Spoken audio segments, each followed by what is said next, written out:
operación bondadosa y continua del Espíritu Santo, mediante la cual Él, el Espíritu Santo, al pecador justificado, lo libera de la corrupción del pecado, renueva toda su naturaleza a la imagen de Dios y lo capacita para hacer buenas obras.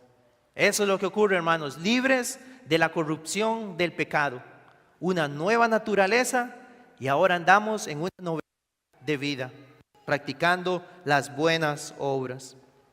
Entonces lo que vamos a ver son 3 puntos. Primero vamos a ver la naturaleza de la santificación. Segundo, vamos a ver las señales visibles de la santificación. Y tercero, vamos a comparar lo que es la justificación con la santificación, en qué se parecen ellas, pero también en qué aspectos es que difieren. Ahora, esto es muy importante, hermanos, porque no se trata solamente entonces de que tengamos ese conocimiento de lo que es la santificación, porque podríamos perfectamente recitarlo, que es ser libres de la corrupción del pecado, regenerados una nueva vida y andamos en novedad de vida. Pero la pregunta es, ¿está ocurriendo eso en mi vida? Ese es el punto. Si yo profeso que Cristo me ha salvado, puedo decir en este momento, estoy siendo libre de ese dominio del pecado en mi vida. Ya no vivo como antes. El Señor me está separando y apartando para andar en buenas obras. Esa es la gran pregunta que debemos hacernos. Entonces, hablando sobre el primer punto, la naturaleza de la santificación. La primera carta de Juan, capítulo 3, versículo 8, nos dice: el que practica el pecado es del diablo. Primera de Juan 3, 8. La idea de Juan es esta, lo que el apóstol está escribiendo ahí, que el Hijo de Dios ahora no continúa pecando por hábito. Es decir, no es algo que ahora no procede, de una manera como lo hacía por costumbre, por rutina. Porque Juan lo que está contrastando ahí en el capítulo 3 es cómo viven los hijos de Dios y cómo viven los hijos del diablo. Y recordemos que el Señor había dicho, o en su palabra nos dice, que el diablo peca desde el principio. Y ese es su estilo o la práctica de él desde el inicio, estar pecando. Por eso los hijos del diablo viven igual que su padre, pecando, entregados al dominio del pecado. Pero el Hijo de Dios no continúa. Aquel que Dios viene y lo rescata y lo traslada a su reino, ahora puede decir, ya no vivo actuando por costumbre y haciendo las cosas que antes hacía por repetición. Ya no soy dominado por eso. Cuando la Biblia entonces nos habla de un hombre santificado, entonces debemos reconocer es la obra que espiritualmente está ocurriendo en el interior de ese hombre por medio de nuestro Señor Jesucristo a través de su Santo Espíritu, y nos lleva entonces a ser un verdadero creyente. Porque lo que confesamos es esto: no solo el Señor nos ha limpiado de nuestros pecados, eso es lo primero que nosotros confesamos. Por medio de su sacrificio, Cristo me ha limpiado de mis pecados. Pero también debemos reconocer que ahora el Señor nos lava, nos limpia de nuestras maldades, por su amor nos separa, nos aparta del pecado y del mundo, y ahora pone esa nueva voluntad en nosotros. Que esa nueva voluntad ahora lo que anhela es practicar la piedad en su vida. El Señor realiza todo, hermanos: liberación del pecado, coloca esa nueva vida en nosotros y ahora nos hace amar, andar en la piedad. Por lo cual entonces, como les mencionaba, no puede haber alguien que por un lado profese que el Señor Jesús le ha salvado, pero que no anda en novedad de vida. Porque eso sería un testimonio falso. Y aquellos que están en Cristo, el Señor Él oró de esa manera, que debían ser santificados en la verdad. Ahora, ese instrumento que el Señor utiliza para santificar a su pueblo, podemos reconocer en primer lugar es su palabra. La palabra de Dios, cuando nos es predicada, cuando nos es leída, cuando meditamos en ella.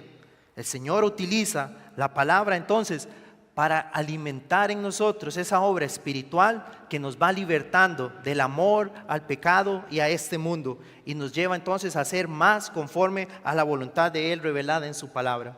Entonces ese es el instrumento, la palabra de Dios, pero también nosotros debemos reconocer, el Señor utiliza a veces aflicciones o situaciones en nuestra vida para también santificarnos, para atraernos a Él, acercarnos más a Él y a su voluntad revelada en la palabra. Por eso nosotros debemos estar atentos cuando la predicación se está dando, cuando se está anunciando el mensaje del Señor. Es Dios santificando mi vida para que yo me aparte de lo que la palabra me está mostrando que es conforme a este mundo, para ser conforme a Él, pero también agradecer al Señor cuando vienen situaciones a mi vida, porque debo decir, Señor, estás usando esto también, porque pueden haber cosas o áreas en mi vida en las cuales yo estaba cediendo a como era antes, pero ahora eso que está ocurriendo me está apartando de eso para unirme más a ti. Y como dice la palabra, todo ayuda bien a los que aman al Señor. Y si somos del Señor y le amamos, podemos decirlo, Señor, me está santificando a través de estas circunstancias. Entonces, lo que en primer lugar quiero enfatizar sobre la naturaleza de la santificación, entonces, es que Cristo es el que ha ganado todo, la redención, pero también la santificación para nosotros. Vamos a leer unos pasajes, varios, que nos hablan acerca de esto. Primero a los Corintios 1:30. Dice, mas por Él, por Dios, estáis vosotros en Cristo Jesús, el cual, Jesús, ¿verdad?, nos ha sido hecho por Dios sabiduría, justificación, santificación y redención.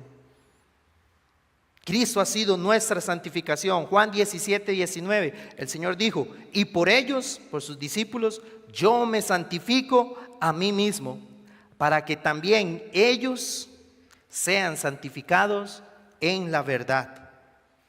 Después, hablando la analogía en el matrimonio, en Efesios 5, versículo 25 y 26 dice, maridos, amad a vuestras mujeres, así como Cristo amó a la iglesia y se entregó a sí mismo por ella.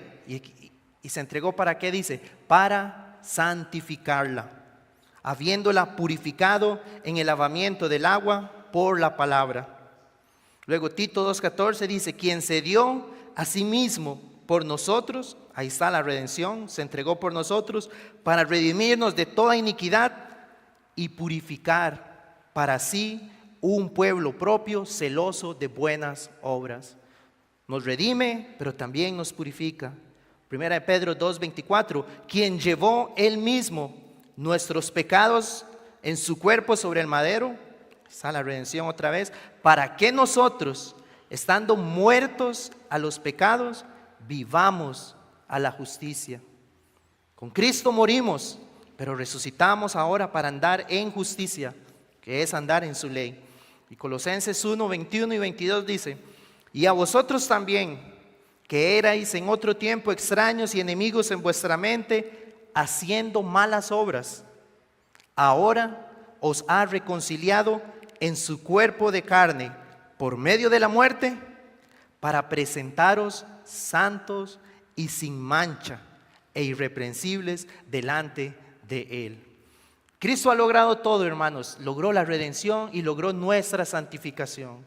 Ahora, en el caminar cristiano, la meta nuestra, y por lo cual el Señor nos santifica, es para que lleguemos a la estatura del varón perfecto. En Cristo está nuestra santificación completa, pero ahora en ese progresar cristiano, la meta del creyente es llegar a como nuestro Señor fue, el varón perfecto. Y eso debe ser el anhelo del cristiano, porque es lo que el Señor logró. Compró a su pueblo, lo rescató, pero para purificarlo, para santificarlo. Por eso nosotros no podemos creer en alguien que afirme ser cristiano, pero vive como un mundano. Eso no es consistente con lo que dice la Escritura. Se contradice, es una antítesis, es opuesto a eso.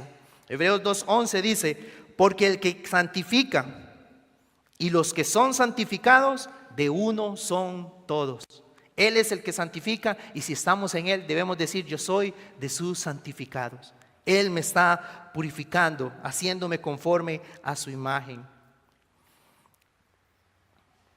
Ahora, en primer lugar podemos decir que la santificación es el resultado invariable de esa unión con Cristo que la fe auténtica da al cristiano. Es decir, la fe verdadera une al creyente con Cristo. Eso es necesario, hermanos. Si estamos separados del Señor Jesús, no puede haber santificación en la vida de una persona. Lo primero que debemos reconocer es que si en mi vida va a haber un cambio, tengo que estar unido por la fe verdadera a Cristo. Porque de lo contrario, ¿qué es lo que ocurriría? Puede haber una persona que sea moralista, que está actuando conforme a la ética, está actuando, si sigue los principios de la Escritura, podría actuar bien, pero no es algo que realmente se ha producido un cambio en su corazón, unido por la fe a Cristo, sino que está actuando moralmente como una persona que podríamos decir tiene buenas costumbres o buenos valores, y podría estarse engañando, creyendo que es creyente cuando no lo es, porque tiene que ocurrir primero esto, que el Espíritu Santo llegue a unirse al Señor Jesucristo. Juan 15:5, él dijo, yo soy la vid, haciendo esa analogía, dice, y ustedes los pámpanos. El que permanece en mí y yo en él, este lleva mucho fruto. El que está unido al Señor Jesucristo va a llevar esa abundancia de fruto, que en un momento vamos a ver, que son las virtudes del Espíritu Santo. Entonces, una rama, un pámpano que no lleva fruto, lo que hay que decir es que no es una rama viva que está unido a la vid. Como les decía, hermanos, ese fruto que tiene que estar en la vida de cada uno de nosotros nace primero en el corazón. Ahí es donde debe estar y después se manifiesta externamente, porque de lo contrario entonces yo estaría tratando de, como les decía, o por quedar bien con alguien o por tener una buena reputación. Pero cuando es por la fe que hemos depositado en Cristo, vamos a actuar, hermanos, naturalmente. Vamos a querer reunirnos, a orar, querer escuchar su palabra, querer leer su palabra, pero es porque algo en nuestro corazón nos guía a hacer eso. No será algo solamente externo, pero es porque realmente estamos unidos a Él. Ahora, esa es la evidencia. Si estamos por la fe, unidos a Cristo, habrá una fe que se va a manifestar como verdadera por sus obras. Ese es el punto. Santiago 2:17 dice, así también la fe verdadera, si no tiene obras, es muerta en sí mismo. Y ahí es nuevamente donde podremos nosotros evaluarnos. Yo digo, tengo fe en Cristo. Ahora voy a evaluarme. ¿Dónde están mis obras? Las obras verdaderas de ese fruto en abundancia que tiene que haber en mí. Ahora, Santiago va a usar en el capítulo 2 el ejemplo de Abraham. Porque él dice, Abraham fue justificado por las obras. Eso es interesante ese pasaje, hermanos, porque sabemos que la justificación es solo por la fe. Pero Santiago, cuando nos está presentando el ejemplo de Abraham, lo que nos está apuntando es al relato cuando Abraham fue a sacrificar a su hijo, en obediencia a lo que Dios le había dicho. O sea, el que conoce el relato sabe que al final Dios no lo permitió, pero la fe de él fue probada por esa obra y fue justificada que era una fe verdadera por esa obra que hizo. En Romanos 4 dice que Abraham fue justificado por la fe, pero luego esa fe se comprobó que sí fue verdadera por la obra que él hizo. Y eso es lo que nosotros entonces también debemos poder confirmar, o el Señor traer esa confirmación en nosotros. Estoy actuando según esa fe verdadera. Mi vida da testimonio de que hay fruto. Porque donde no hay santificación, como dice acá, dice, donde no hay una santificación de la vida, no hay una fe verdadera en Cristo. Eso es lo que nosotros debemos considerar. Si no hay absolutamente ninguna evidencia de fruto, de santificación en mi vida, quiere decir que no hay una fe en Cristo, que no hay fe verdadera en Cristo. Ahora, esta fe verdadera, como les decía, debe obrar en primer lugar por el amor. Obliga o lleva al hombre a vivir para el Señor como un efecto, podríamos decirlo, de un profundo sentido de gratitud por la redención. Ese es el primer momento, hermanos, cuando usted y yo, por la gracia del Señor, entendemos y tenemos la convicción, mi maldad fue pagada por Él. Ahora hay esa gratitud. en la vida del creyente de agradar a aquel que le tomó como, o que le recibió como su Señor y nos adoptó como sus hijos. En Gálatas 5:6 dice: porque en Cristo Jesús ni la circuncisión vale algo, ni la incircuncisión. Y Pablo les dice: sino la fe que obra por el amor. Ven, porque en Galacia lo que estaba ocurriendo era, querían volver a las leyes, a todo el sistema del Antiguo Testamento. Pero Pablo les dice: no, eso no vale. Lo que vale ahora es esa fe que hay en ustedes, que debe estar obrando por el amor. Y la palabra del Señor nos dice que el amor de Dios ha sido derramado por el Espíritu Santo que nos fue dado. Si tenemos al Espíritu Santo, ahora nosotros hay esa gratitud al Señor que nos lleva a orar por el amor a Él. ¿Por qué estamos hoy aquí nosotros? Debe ser por esa gratitud y el amor del Espíritu Santo que está en nosotros hacia nuestro Señor. Porque en el momento de la tentación podemos estar fieles al Señor y no ceder al pecado por el amor al Señor, porque entendemos la redención que hubo en nosotros. Debe ocurrir eso en el creyente, y como vamos a ver también más adelante, mientras más lleno estoy del Espíritu, más fiel voy a ser a mi Señor.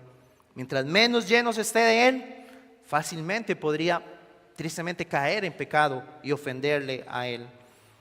Entonces es una fe verdadera, es la que obra por el amor, pero también es una fe que se purifica a sí mismo tal como el Señor es puro. Primera de Juan 3:3 dice: y todo aquel que tiene esta esperanza en Él se purifica a sí mismo, así como Él es puro. Como les decía, hermanos, nuestra meta es el Señor Jesucristo. Y cuando Juan les dice, aquel que tiene esta esperanza, la esperanza de la que está hablando es la esperanza que en la venida del Señor le veremos a Él y estaremos con Él. Y Juan dice, si todo aquel que tiene esa esperanza, hoy se está purificando para Él. No para ser salvo por eso, no, sino porque ya está la salvación y ahora quiero agradarle a Él, con la esperanza de que cuando Él venga, estaré reunido con Él. Y finalmente, hasta ese momento, seré totalmente libertado. La glorificación ocurrirá en el creyente. Pero entonces la pregunta que debemos hacer es: ¿hoy usted tiene esa esperanza? Que en la venida del Señor usted va a ser reunido con Él. Bueno, si decimos que sí, la siguiente pregunta es: ¿nos estamos purificando entonces? Si es así. Porque de lo contrario, nuevamente, puede ser que no sea una fe que está unida a Cristo. Ahora, en segundo lugar, la santificación es inseparable al nuevo nacimiento. Entonces decía un hermano, donde no hay santificación, no hay regeneración. Y donde no hay vida santa, quiere decir que no hay un nuevo nacimiento. Van de la mano. El que ha nacido de nuevo tiene una nueva, valga la redundancia, una nueva naturaleza. Que alguien afirme que ha nacido de nuevo, pero vive en mundanalidad, pero vive sometido al pecado, eso es una contradicción. Primera de Juan 2:29 dice: si sabéis que Él es justo, sabed también que todo aquel que hace justicia es nacido de Él. Y primera de Juan 3:9 también: todo aquel que es nacido de Dios no practica el pecado, porque la simiente de Dios permanece en él. Y dice, y no puede pecar, porque es nacido de Dios. La idea ahí, hermanos, en este versículo 9, es que tiene la simiente o la semilla de Dios en él, y que no se entrega al pecado como cuando era un inconverso, como cuando era un impío. Esa es la idea: no practica el pecado o no peca, quiere decir es que no se entrega como antes de que naciera de nuevo, porque tiene la simiente de Dios en la vida de él. Eso ocurre entonces en el nuevo nacimiento. Si no hay santificación, ahí es donde tiene que venir el cuestionamiento: ¿nací de nuevo realmente? Porque la Biblia dice que yo ya no voy a actuar como cuando era impío. Pero si vivo exactamente igual y no ha ocurrido nada, ahí es donde debe ir al Señor y clamar para que Él le salve, para que venga arrepentimiento y fe en el Señor y realmente empiece a dar fruto, una evidencia de que sí ha nacido de nuevo. Luego, la santificación es la única certeza de la evidencia de que el Espíritu Santo mora en el creyente. ¿Cómo puedo saber si el Espíritu Santo está morando en mí? La evidencia sería porque estoy siendo santificado. Si no hay santificación, quiere decir que ahí no está el Espíritu Santo. Romanos 8:9. Si alguno no tiene el Espíritu de Cristo, no es de él. El Espíritu Santo no se mantiene inactivo dentro de la vida del creyente. Siempre va a dar a conocer su presencia por causa del fruto en la vida de aquel que ha afirmado que nació de nuevo. Así como nosotros, haciendo esa analogía con el viento, no podemos ver el viento, pero vemos sus efectos. Cuando vemos los árboles que se mueven, las hojas que se mueven, sabemos ahí hay viento. O las olas del mar también cuando se forman, es efecto del viento. Asimismo, en la vida del creyente va a haber un efecto, esa virtud de que el Espíritu Santo está morando ahí, en la vida de aquel que está siendo transformado. Se alejó del pecado, pero ahora tiene otras acciones que realiza en su vida que dan evidencia. Ahí está morando algo diferente. Antes estábamos esclavizados al pecado, pero ahora el Espíritu me ha dado esa vida. Y la evidencia de que Él está en mí es que hay fruto. Esa es lo que quiero afirmar con este punto. También Gálatas 5:22 nos habla entonces del fruto del Espíritu, que es amor, gozo, paz, paciencia, benignidad, bondad, fe, mansedumbre y templanza. Donde estas virtudes no existen, los hombres están muertos para Dios. Ahora, como hemos aprendido, hermanos, en medio nuestro, no es que yo pueda afirmar que yo tengo amor, pero me falta paciencia o me falta mansedumbre, que tengo gozo, pero me falta dominio propio. No ocurre así. Es el fruto del Espíritu. Tiene que estar en cierta medida, en la vida de nosotros. Todas estas virtudes que se hablan ahí deben estar en el creyente. Porque como les digo, no es que da amor, pero no dio, no. Todo debe estar en nosotros.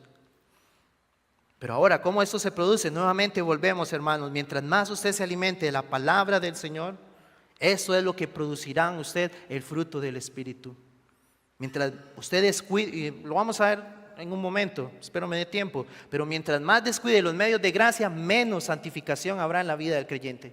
Mientras más esté siendo alimentado por los medios de gracia, mayor evidencia del fruto del Espíritu en la vida del creyente. Pero entonces es esto, el sello del Espíritu Santo quiere decir que ahí hay santificación. Romanos 8:14 nos dice, porque todos los que son guiados por el Espíritu de Dios, estos son los hijos de Dios. Donde no hay un vivir santo, no hay entonces Espíritu Santo.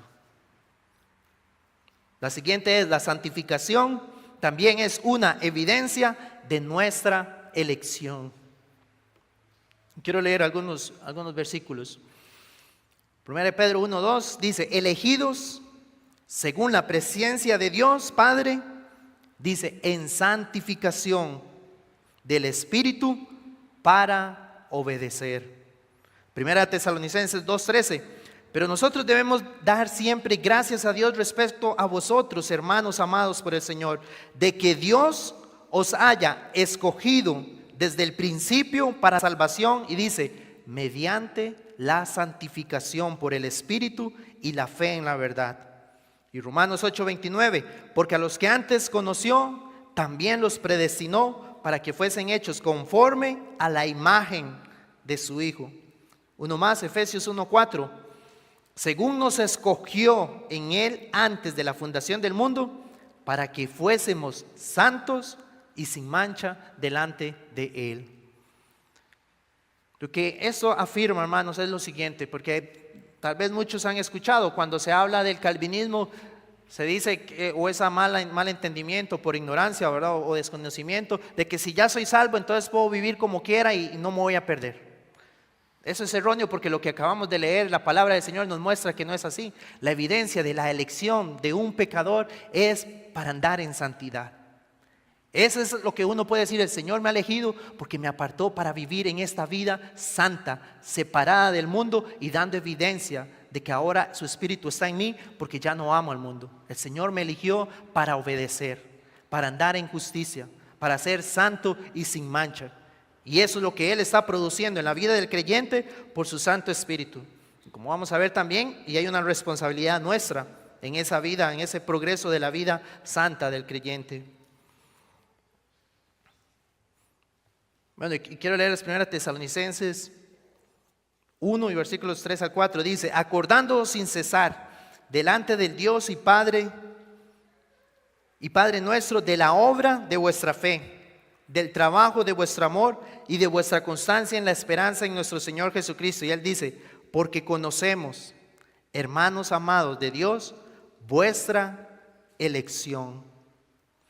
¿Cómo sabía Pablo? ¿Cómo él les dice a los hermanos en Tesalónica? Hermanos, conocemos de la elección del Señor de ustedes, precisamente por cómo ellos estaban viviendo.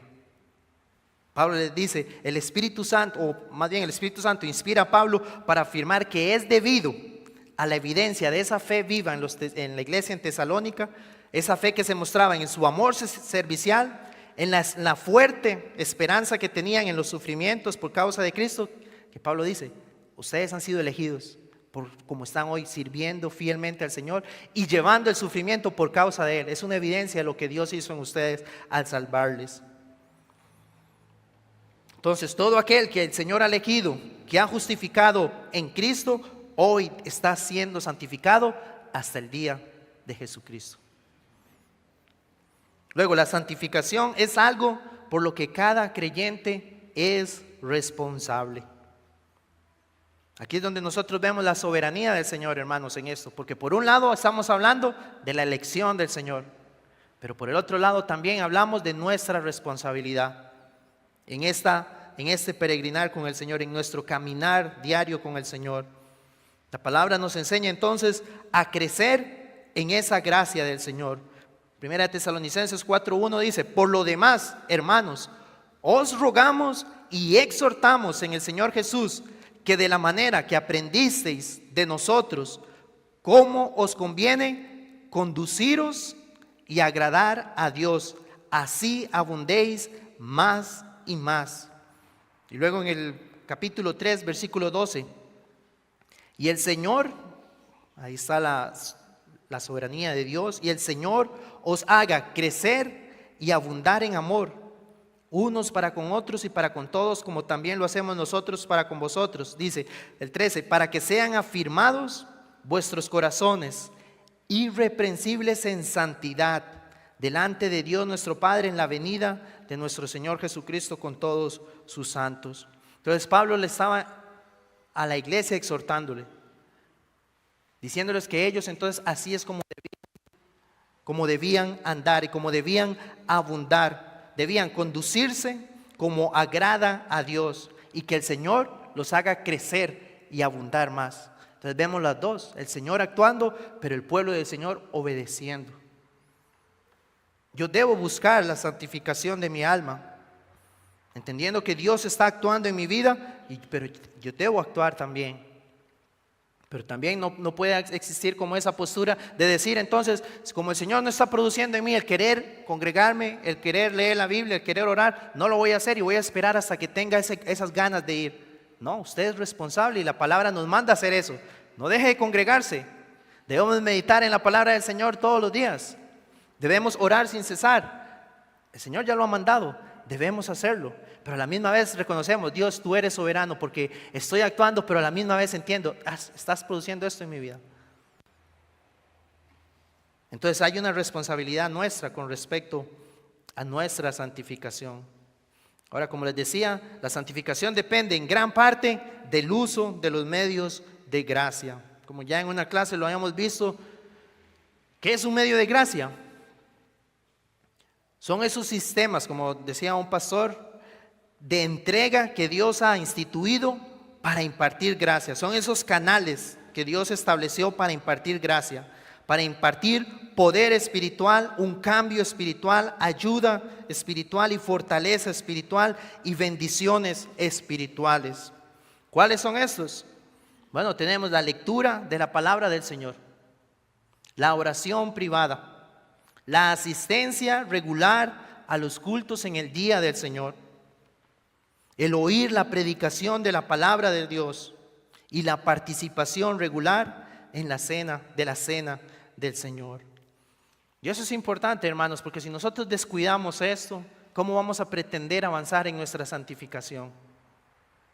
No va a ocurrir. Nadie que descuide tales cosas puede pretender progresar significativamente en santificación. Si alguien de una manera rutinaria descuida estos medios de gracia, no tendrá mucho progreso en su santificación.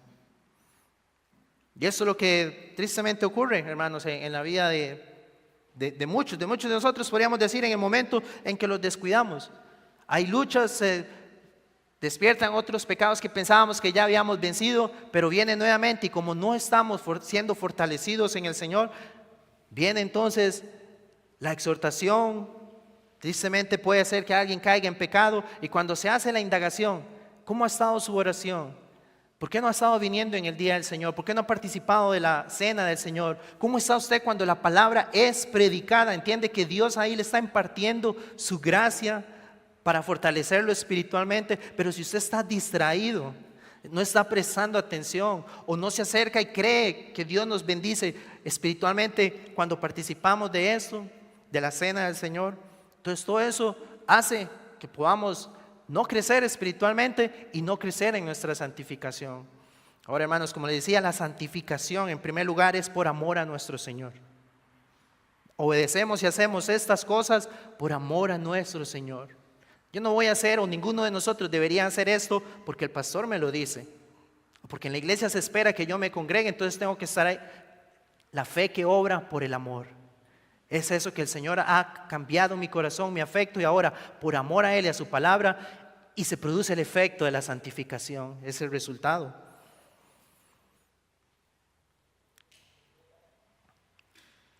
Ahora también, hermanos, nosotros entendemos, bueno, me voy a adelantar acá un poquito, dice, la santificación nos muestra, por un lado, la realidad de ese conflicto espiritual que hay en el cristiano, porque aún no hemos sido totalmente glorificados, ¿verdad? Lo cual ocurrirá en la venida del Señor, pero entonces hay una lucha, que es lo que habla Gálatas 5:17, el deseo de la carne contra el espíritu, y el espíritu contra la carne, y estos se oponen. Pero el punto es este, hermanos, ¿tiene usted esa lucha?